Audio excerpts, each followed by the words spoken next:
A living history lesson ties together the islands of New York City. Each bridge has a unique story to tell. From the East River to the Hudson, beneath the steel and stone, are tales of genius, courage, greed, and death. Our first story begins with a sea of humanity blanketing the Verrazano Narrows Bridge at the start of the New York City Marathon. Spanning New York's harbor, the bridge, built between 1959 and 1964, has represented a way out for the residents of Staten Island. For until 1964, Staten Island's only connections to New York City were the ferries that crossed between Staten Island, Brooklyn, and the island of Manhattan. The Verrazano Narrows Bridge gave the rural and isolated islanders their first land link to Brooklyn, but it was a mixed blessing. Overnight, Staten Island crawled with displaced Brooklynites looking for an affordable place to live. There was a massive outmigration of not just middle class, but working class people. And that's what the Verrazano Bridge did. It allowed the Italian working class and lower middle class of Brooklyn an escape route to the suburbs. That escape route was the Verrazano Bridge, and the suburb was Staten Island. A migration triggered by the chairman of the Tri-Borough Bridge and Tunnel Authority, the politically powerful Robert Moses, builder of the 1964 World's Fair, Lincoln Center, and Shea Stadium. To create room for the Verrazano's substantial approach roads, Moses ousted 8,000 Brooklyn inhabitants from their homes. In the 1930s, 40s, 50s, as roads were being built in New York, and we were building it before there was federal aid for roads, Bob Moses had the power of eminent domain as the city's construction coordinator. He can decide that it was in the public interest to take your house, to take your property. And there's very little that you could do other than go through the political process. He would have design drawings and engineers come out, and you would have to move. Nobody would think of ever bucking City Hall or Robert Moses. Nor did anyone buck Moses when he nixed rapid transit, forcing everyone to travel the Verrazano by car. You needed a car, which said you were from some kind of an economic class. So in many ways it polarized the city. And so designing a bridge the wrong way to not introduce transit created one community that was more affluent and more white, and that was the community of Staten Island, and it left Brooklyn to be more minority, a poorer community. As he'd done before with his bridges, Robert Moses hired the now elderly master bridge builder Othmar Ammann. Critics charge that Ammann may have designed the bridge, but he designed Robert Moses' bridge. Costs spiraled quickly. At completion, the Verrazano cost over $320 million. Workers spent a year building the Verrazano's two towers. Built perpendicular to the Earth's surface, they are 1 5/8 inches farther apart at their tops than at their bases due to the curvature of the Earth. The 690-foot tall towers are higher than most of Manhattan's skyscrapers. From anchorage to anchorage, the structure extends 6,690 feet. The fantastic Verrazano flaunts a 4,260-foot center span and double-decked 6-lane roadway. Ammann said the bridge was conceived as an enormous object drawn as faintly as possible. Ed Fennell's father worked on the cables. The younger, more crazier ironworkers would take their American bridge hard hat, was like a bowl, and the cable was getting weaved like this, the main cable. And they would sit in their hard hat and slide down the cable to get to lunch. It took 6 months for the crew to spin the 4 main cables that support the roadway, testing each wire for size, strength, and metallic content. Then the cables were carried from anchorage to anchorage on a wheel that laid them side by side and one above the other. It's called the Eternal Wheel, and it was hung on a cable over where the main cable would lay, and it just ran 24 hours a day in the Verrazano Bridge. In a suspension design, the parallel cables are the main support member. The cables are strung over towers that run the length of the bridge and are anchored at each end. These are huge blocks, heavy blocks, and their purpose is to hold the cable, to resist the cable. And then you have the cable goes to the other end, to the other anchorage. And it's anchored in the anchorage. Typically, the cables would splay out into bands of wires, groups of wires that would wrap around I-bars, steel beams, that are then embedded in the cable, in the anchorage, and they're embedded further and further, and then you get to the very base of the anchorage, and there's a plate. It's attached to a plate. Now, on top of that plate is masonry and a very heavy block that resists that pull. So you've got the cable wanting to be pulled this way, and it's trying to lift this block up, and that's what holds it. Suspenders hung from the main cables support the deck. It was the longest suspension bridge in the world and held that record until 1981. Named for the 16th century at 1064. When it came time to present Othmar Ammann, Robert Moses introduced the 85-year-old as the greatest living bridge engineer, perhaps the greatest of all time. Although Ammann is credited with many bridges, the Verrazano Narrows was his consummate achievement. Coming up, a medieval symbol of New York City. The Verrazano Narrows broke San Francisco's Golden Gate Bridge span record by 60 feet. New York bridges will return on Modern Marvels. East of Liberty Island, joining the island of Manhattan to Brooklyn, is the Brooklyn Bridge. After 13 years of construction, in the spring of 1883, New Yorkers marveled at their new bridge, framed against a sky brilliant with fireworks. Spanning the East River with its neo-Gothic towers and dense network of cables, the Brooklyn Bridge was the largest suspension bridge in the world. So impressive, New Yorkers compared it to the pyramids, and it hadn't opened for carriage traffic a minute too soon. Manhattan had been practically nothing in 1800. By 1875, there were 1 million people on Manhattan Island. By 1910, there were going to be 2 million people, and they could see it coming, and they were desperate for space. An East River bridge could solve overcrowding on the island's Lower East Side and spur development of Brooklyn as well. A joint venture, it was originally called the New York and Brooklyn Bridge. After the city's consolidation in 1898, the New York name was dropped. The Brooklyn Bridge cost an enormous amount of money to build at the time that it was constructed. It required the resources of a much larger city than just New York, the island of Manhattan at the time, or the city of Brooklyn at the time, and the two of them had to come together. Before the Brooklyn Bridge, the only way to cross the unpredictable East River was by ferry. And we may think they're romantic today because we don't have to depend on them. But believe me, when that was the only way you could cross the river, you hated them.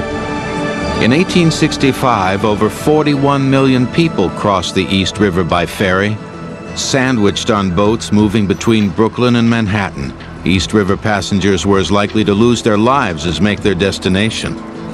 One miserable commuter was legendary engineer John Augustus Roebling. Roebling pushed for a suspension bridge over the East River. As a famous bridge designer and owner of a wire rope company, Roebling wanted to build the bridge himself. His proposal was met with mixed reaction due to the fact that many of the turn-of-the-century bridges collapsed. Along comes Roebling with a design for an almost 1,600-foot span, unthought of, unheard of. This is the moonshot of the mid-19th century. What basically made the Brooklyn Bridge possible were improvements in wire technology.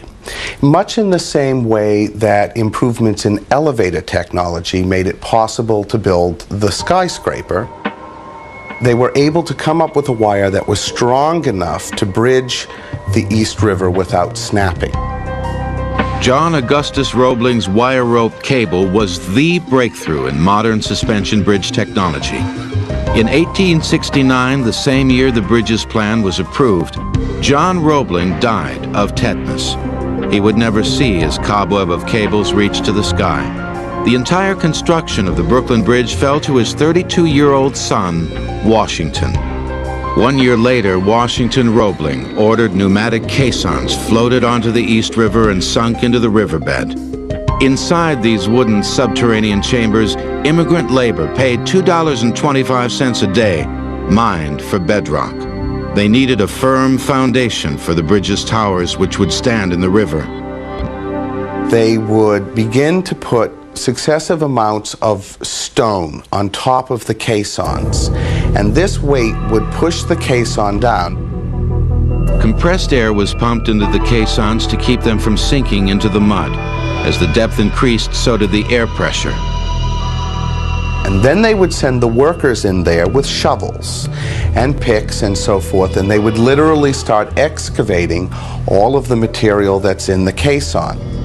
Workers entering and leaving through an airlock experienced excruciating pain. The changes in air pressure of the caissons proved deadly. Caissons disease, also known as the bends, killed 3 men and paralyzed others, including Washington Roebling. They thought it had something to do with poor oxygen quality in the caissons. They thought that the men were in too cramped conditions. They even looked at the mud to make sure that there wasn't some kind of gaseous exhalation that the mud was giving off when they were doing the excavation work within the caissons. Permanently unable to walk or talk from the crippling bends, Washington Roebling became known as the man in the window. He supervised the bridge from his townhouse in Brooklyn Heights, using Emily, his wife, as an intermediary. It was dangerous, but it was work. And this was important to the immigrants. Now, they were paid very little. They went on strike, and actually, I believe the strike was broken. Because after all, the bridge builders could always go out there and scoop up another bunch of immigrants. Digging through the riverbed of loose mud, silt, and stones, the Brooklyn Foundation hit bedrock at 44 feet. The foundation on the Manhattan end rested on sand. A geologist as well as an engineer, Washington Roebling learned from his borings that in Manhattan, bedrock was about 175 feet below the riverbed. He'd reached about 78 feet. Roebling would not risk more men. So, after an analysis of the stratum from his boring, he determined that if the particular layer that the tower would be sitting on, which was compressed silt, had not moved in the past 100 million years, most likely it would never move. Roebling put an end to the excavation, finished construction of the towers, and began to lay the cables that held up the framework of the bridge. A rope, a very thin line, would be shot across the East River, or hauled across the East River. And attached to this piece of rope was the first strand of wire, some of which is actually thinner in diameter than a human hair. And they would painstakingly pull the first of the wire strands across, hang them over the top of the towers, and affix them to the anchorages that sit on either end of the bridge and anchor the cables to the earth. The cable was made up of a large number of individual wires which were parallel to one another. Neither the cables nor the wires were twisted in any way. Suspended from a board seat with ropes at its corners, men traveled between the towers on pulleys. And then when they had a bundle of a couple of thousand or a few thousand of those strands, they would have a machine that came along that was like a large spinner. And it would basically pull the strands together and it would bind them. They'd repeat the process until they had over a dozen bundles of wire. Then they would be bound into one large cable, which are the main cables seen on the bridge today. It was the longest suspension bridge in the world. The wires on the bridge, steel wires with a coating of zinc, a galvanized coating, provided tremendous strength and also provided tremendous resistance to corrosion. Each of the 4 steel cables could hold over 11,000 tons. It was determined in later years that the Brooklyn Bridge was 6 times stronger than necessary for the time in which it was built. For everyday New Yorkers, the bridge's strength was every bit as important as its view.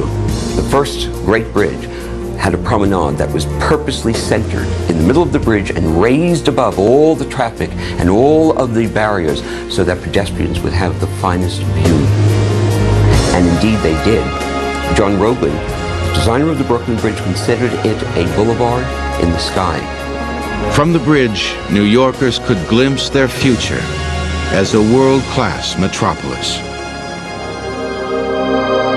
Just north of the Brooklyn Bridge and the Manhattan Bridge is the mechanical-looking Williamsburg.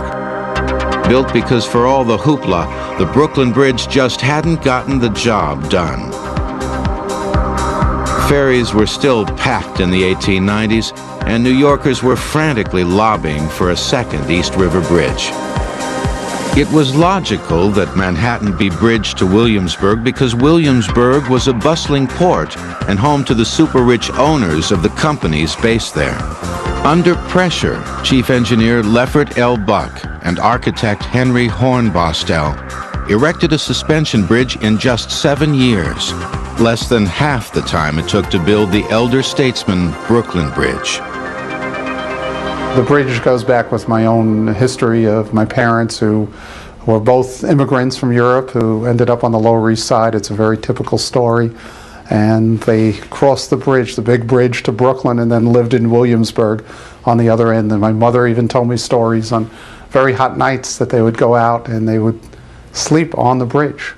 The steel-towered Williamsburg Bridge was begun in 1896 and opened with great fanfare in 1903.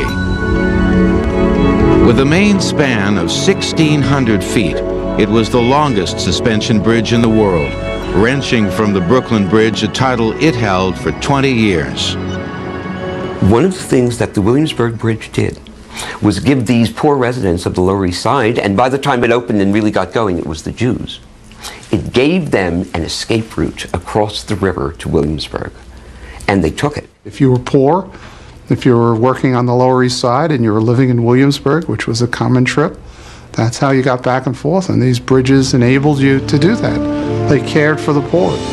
Once the bridge was up, previous well-to-do citizens of Williamsburg fled. When the penniless foreigners arrived, 6-story tenements waited to house them.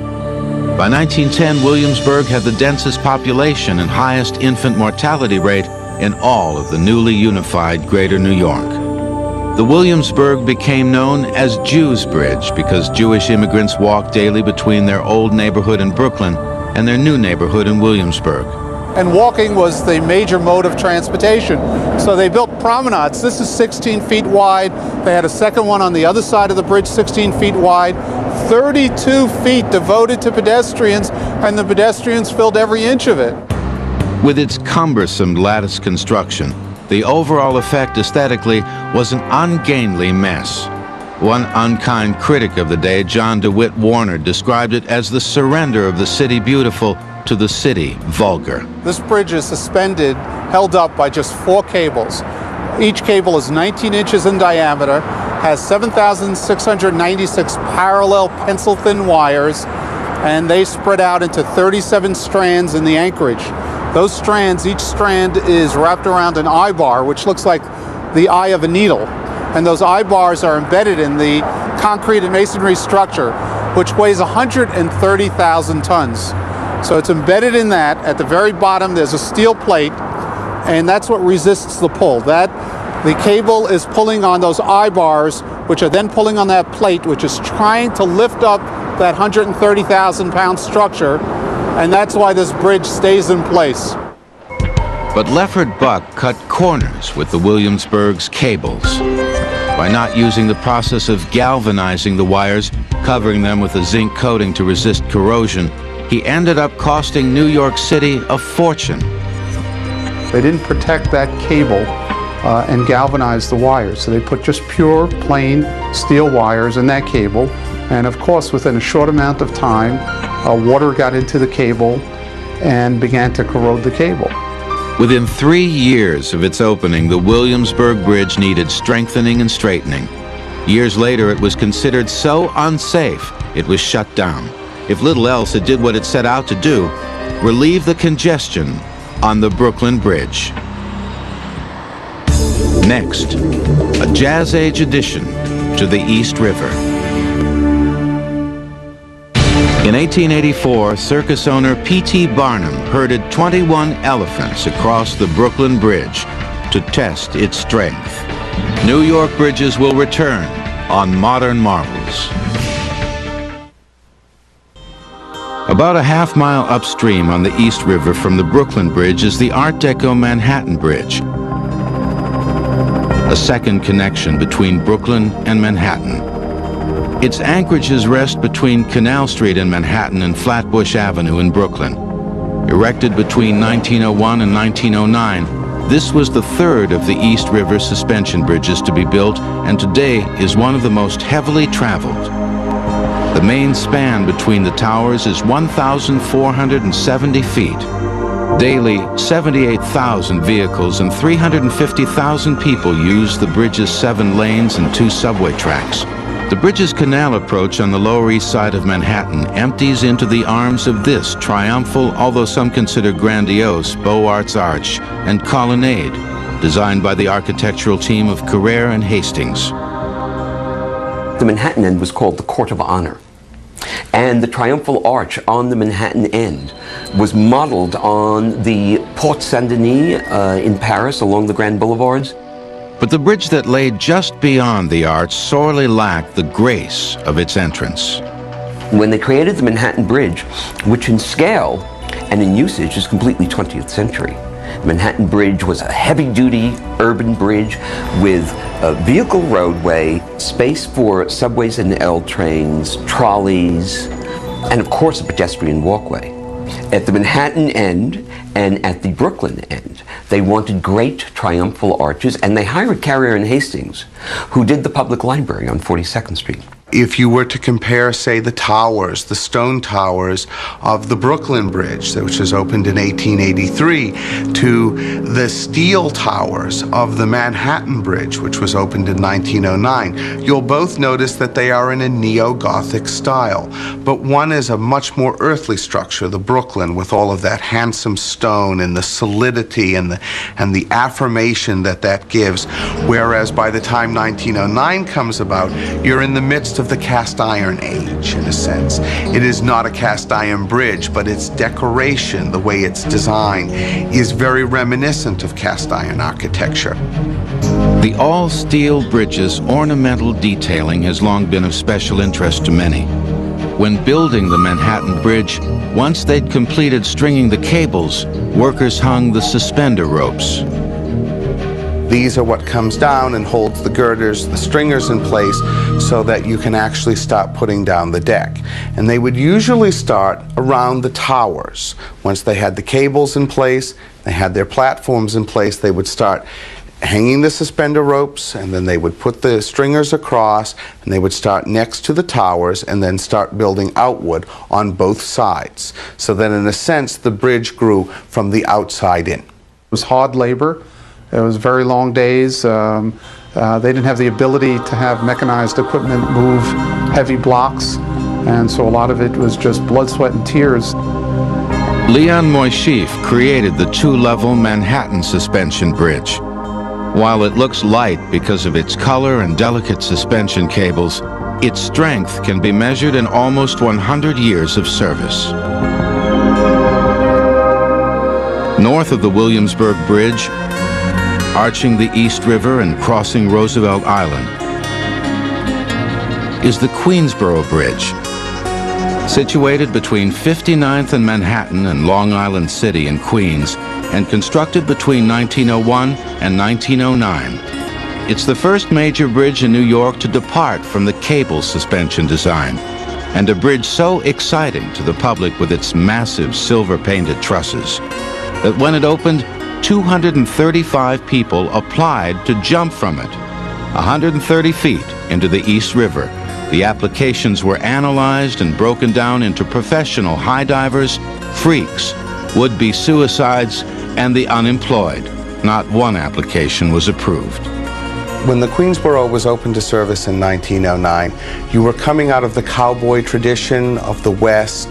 It was very popular for people to go over Niagara Falls in a wooden barrel, and it would be very popular for people to leap off the Queensboro Bridge into the river. Jumping from the center of the $20 million bridge would have landed the Daredevil on Roosevelt Island, where bridge designer Gustav Lindenthal's cantilever spans meet. A suspension bridge is supported from above. A cantilevered bridge is supported, in this case, from a tower. It is supported from the tower, and there is a structure that allows it to go out in an L shape. So you have the tower, and then you have a structure above, a truss-type structure, that will allow that bridge to stand by itself without anything supporting it above and without anything supporting it below. So it's cantilevered. Two anchor arms extend from opposite shores and are joined by a middle span which is supported by piers. The arms support the midsection by the force of tension. The piers absorb the downward force. The trusses are metal triangles that support the floor either above or below. It was going to be designed to link Manhattan with Blackwell's Island, now known as Roosevelt Island, and Queens. And essentially they knew it was going to be for trains. And they knew that the suspension bridge was not the best form because of the fact that if you had trains moving across the span and they were not in tandem, the bridge would have a tendency to deflect. And so the trusses were considered much stronger for rail traffic. The scheduled opening of the Queensboro was delayed when another cantilever span, the Quebec Bridge, which stretched across the St. Lawrence River, collapsed. The public was horrified. The Scientific American reported that dangerous changes had been made to designer Lindenthal's plan, and that the Queensboro Bridge could also fail. They called in experts to test the bridge's strength, and work continued on the bridge approaches. The Queensboro Bridge was redesigned and opened on March 30th, 1909. Despite Lindenthal's best efforts, the Queensboro Bridge is clumsy looking and its decorative features are out of place. Henry F. Hornbostel, the bridge's consulting architect, reportedly said when he first saw the finished bridge, "My God, it's a blacksmith's shop." For the citizenry of Queens, the 7,449-foot bridge was a fiscal windfall. When they built the Queensboro Bridge, it was built literally into a rural county. There's a famous photograph of the Queensboro Bridge being built, taken from Long Island City, a rural Long Island City, and you are literally watching the city and the future coming to Queens County. Real estate development spread fast. Farms were leveled, roads were paved, trolley lines from the Queens side of the bridge were laid to previously remote areas. Queens' population of 275,000 ran up to over 1 million residents by the 1930s. Today, the bridge formerly known as the Queensboro is called the 59th Street Bridge by locals, the same 59th Street Bridge made famous by Simon and Garfunkel. From the Queensboro Bridge, you can see impressive views of the Chrysler Building and the United Nations. But to get that view on foot, prepare to walk on metal grates that vibrate as the traffic thunders by. Next, the first span across the mighty Hudson River. The George Washington Bridge is the most heavily trafficked of all New York City's bridges, carrying 95.8 million cars a year. New York bridges will continue on Modern Marvels. It was a technological tour de force, this new bridge that crossed the Hudson River from northern Manhattan to Fort Lee, New Jersey. Begun in 1927 and dedicated in October of 1931, President Franklin D. Roosevelt called the $59 million George Washington Bridge almost superhuman in perfection. What Ammann did with this bridge that made it so significant in engineering terms is he applied a new theory called the deflection theory. Now, basically what the deflection theory said was that when you get a bridge of a certain length, its size is so big that the bridge itself can steady itself from the effects of moving traffic and wind. Amann reasoned that the stiffening trusses used to check the flexibility of earlier suspension bridges like the Manhattan that were designed for railroad traffic were not necessary on the GWB. The dead weight of the bridge deck, along with the 4 great cables, would be ample to withstand heavy wind. After the bridge's steel towers were sunken firmly into rock and concrete, the rope cables were strung from the anchorages. 2 spinning wheels, one at the anchorage site in Fort Lee, New Jersey, the other at the anchorage site in Manhattan, traveled back and forth, creating strands, then spun into one of 4 cables 3 feet in diameter, a mile long, strong enough to resist the pull of 1,000 locomotives. At completion, the GWB spanned almost twice the distance of its 19th century East River rival, the Brooklyn Bridge, making it the longest suspension bridge in the world, and another career achievement for its chief engineer, Othmar Amann. It almost doubled the length of any previous bridge in terms of its span. It's 3,500 feet long between the towers, which is the equivalent of 15 city blocks. It's like Madison Avenue between 42nd Street and 57th Street, elevated 6 stories above the ground, twice as wide, and thronged with buses and cars. A great admirer of Roebling's Brooklyn Bridge, Amann originally planned to jacket the George Washington in stone. The 604-foot towers would house an observation deck and restaurants. But shortage of money forced him to abandon that idea in favor of the square-edged 335-foot silver-colored towers we see today. Millions of white-hot rivets driven into place by pneumatic hammers hold the more than 43,000 tons of steel together. In the beginning of the design, he felt that some masonry in the form of concrete would be necessary from an engineering standpoint. So the idea was that the steel towers would be sufficient to hold up the structure during construction, but that concrete would have to be poured on the outside layers of the steel to provide enough strength to actually support the traffic once the bridge was open. As they developed in the engineering, they discovered that even the concrete would not be necessary.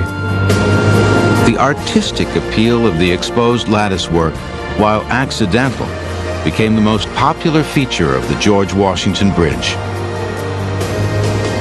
After a public contest held by the Port Authority to choose a name for the bridge, George Washington won.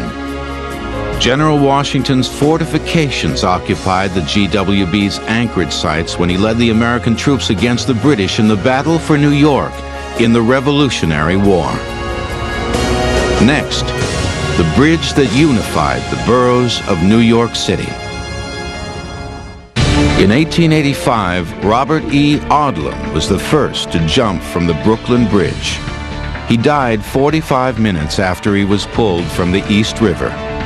New York bridges will return on Modern Marvels.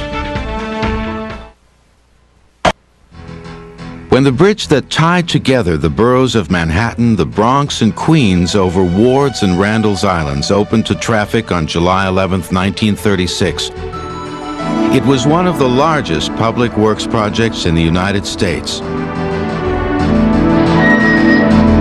In a sweltering heat wave, 200,000 citizens turned out to be the first to cross the Triborough Bridge on opening day.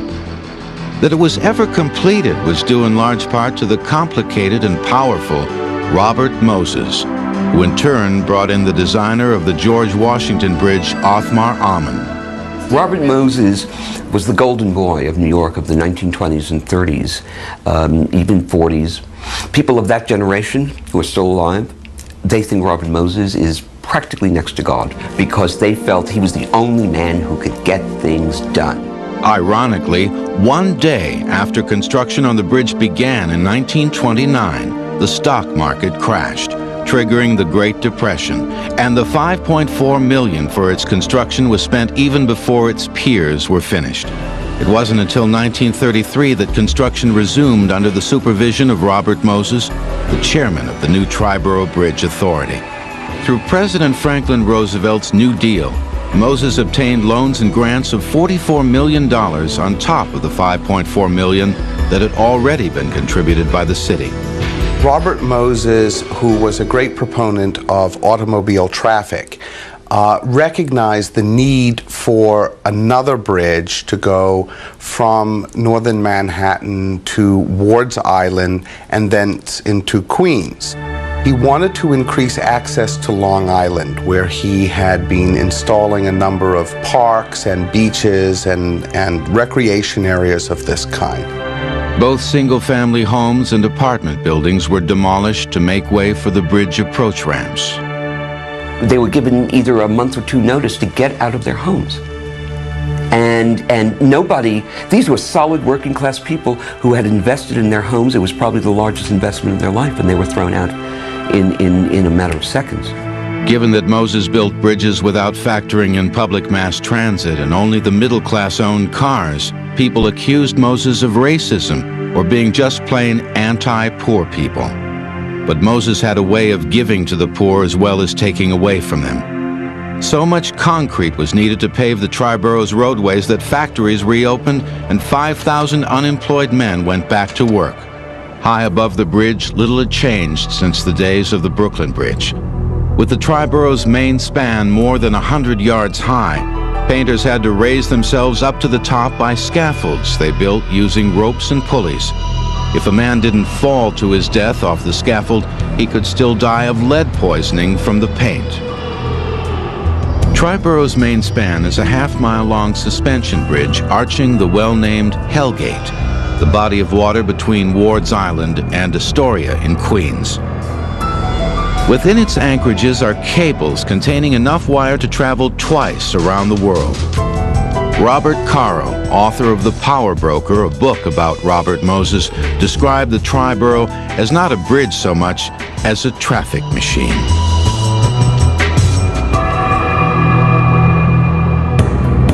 With all the historical significance collectively held by the bridges of New York City, it's a surprise that 56% of the bridges operated by the city need extensive reconstruction.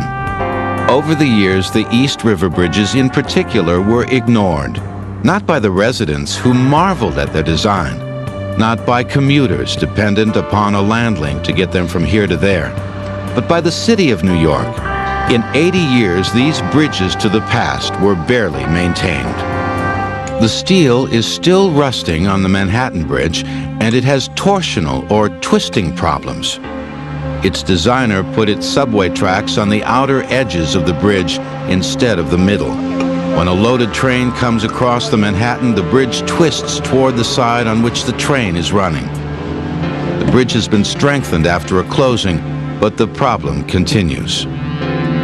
Sam Schwartz inherited that design flaw on the Manhattan as well as serious corrosion problems in the Williamsburg after he was appointed chief engineer of the Department of Transportation for the city of New York.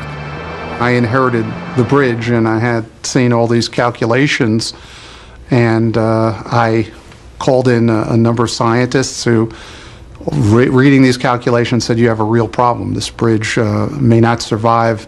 And this is 1986, 1987, another 5 years. And there is even a probability that the bridge may not make it another day.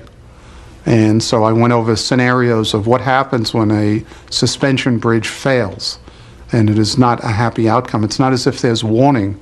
A suspension bridge had failed just 20 years earlier over the Ohio River, the Silver Bridge over the Ohio River. And the description of that failure was that there was a momentary shake, and then it fell right to the river with about 45 people on it who all perished.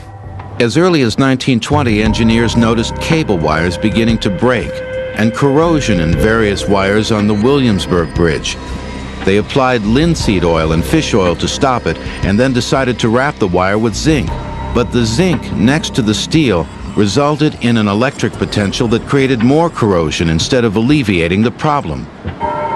This is absolutely a crisis, and when I first witnessed this in 1988, I found situations that were even worse than this. I found a column like this that was split right down the middle, and there were many others in which were paper-thin steel, and as a result we had to close all traffic from the bridge. We had to stop the trains, stop the cars, the trucks, and even the pedestrians from walking across the bridge until we made some temporary repairs. The problem here is this cable over here, these vertical cables, along with the other suspender cables, they cradle the truss. So they're attached to each other at the bottom. That means if one major cable snaps or has a problem, both cables are useless. The scariest moment I had was in trying to learn what is the disaster mode, what happens if a cable would break. And if a cable would break, the second cable would break. That means this side of the bridge would have no support. Effectively, the roadway would tilt, and everything on it obviously would plummet into the East River. In the redesign for the bridge, that's being corrected. So these suspender cables will be attached to the truss, independent of those suspender cables which will also be anchored into the truss. Currently, all the East River bridges share funds under a multi-billion-dollar Federal Bridge Replacement Act. When a bridge gets to this point and the corrosion is so pervasive, you cannot save this bridge. It's unthinkable that I could just take pieces of steel. I'm not Superman, and I could just tear pieces of steel, shake them loose, and take them off the bridge. This can't be saved. It has to be replaced. The Williamsburg Bridge, like the others, never had its expansion joints cleaned or lubricated, and so they've corroded and frozen. The structure should expand and contract with the temperature. Instead, it's pulling itself apart. Reclamation of these bridges falls to the iron workers. The worst of it, the hard hats will tell you, is the fear of lead poisoning. Long-term exposure to the lead causes kidney disease, hypertension, stroke, nerve damage, and mental impairment. The sheer physical demand, the hazards associated with lead exposure, the prospect of heavy objects swinging into you or falling onto you under very changeable and difficult conditions, I think requires a level of just simple bravery. Using a pneumatic drill they call the Hell Dog to bust old rivets, workers grind and scrape away at the old paint. Workers have tracked lead-filled dust into their own homes, infecting their families. And what about the communities that live at the base of these bridges? Historically, they are the poorest citizens in New York. No one has yet done the study to look at lead that has really come from deterioration of bridge structures to see if that gets into the community and whether that is causing elevated lead levels among especially children, because it's children who play in soil, in dust, and who put things in their mouths and with contaminated hands and toys have an opportunity to swallow lead rather than breathe it. The commonly accepted wisdom that one paint chip the size of your little fingernail, my little fingernail, would be enough to render a young child severely toxic. Fortunately, problems of toxicity are being addressed as work continues on the East River spans. The bridges of New York City are bridges to our past as well as our future.